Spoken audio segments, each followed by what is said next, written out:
All right, today we're tackling a big one.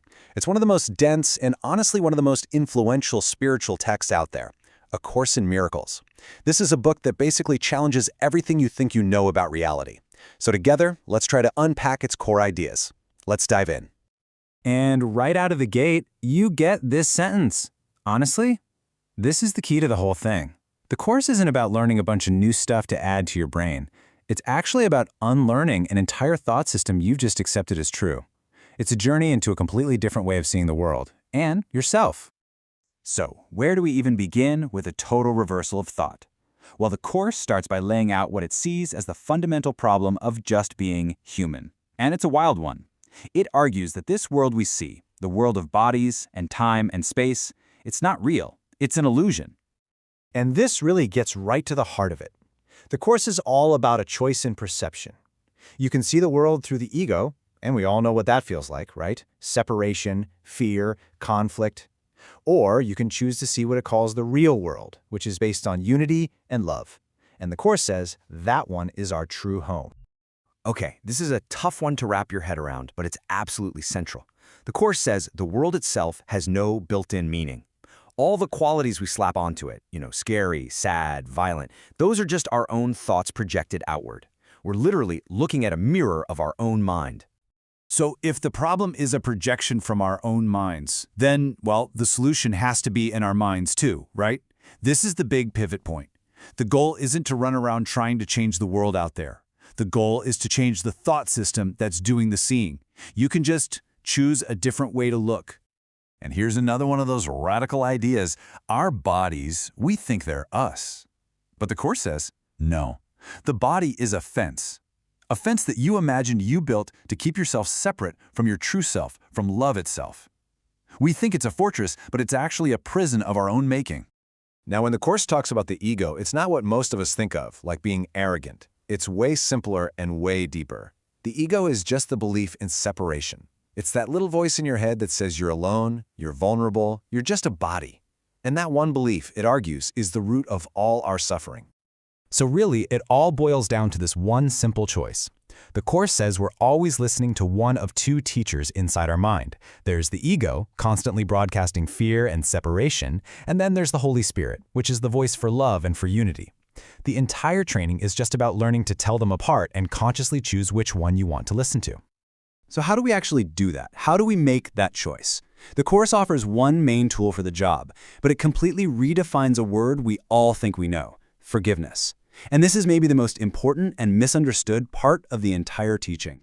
And there it is, the reversal of thought in action. See, forgiveness here is not saying you hurt me, but I'm big enough to let it go. It's the radical idea that the hurt itself was part of the illusion. It never really happened. You're not pardoning sins. You're recognizing there was no sin to begin with. You're forgiving what was never done. This makes forgiveness the whole shebang. It's the single goal of the entire practice. Why? Because it's the tool that dismantles the ego's world. When you see past the illusion of guilt in someone else, you can't help but see past it in yourself, and what's left is the innocent reality that was hiding underneath all along. Now, here's where things get really interesting. When you start to practice this kind of forgiveness consistently, something else starts to happen. You begin to experience what the Course calls miracles.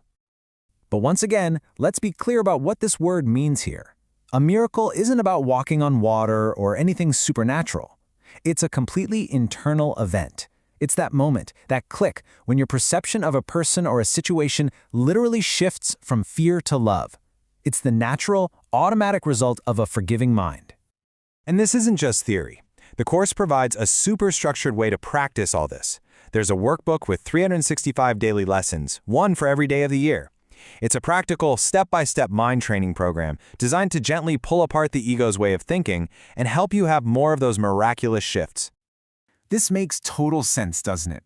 You can't see a miracle, that shift to love, if you're insisting on looking at the world through the darkness of judgment and fear. It's like trying to appreciate a beautiful painting in a pitch-black room.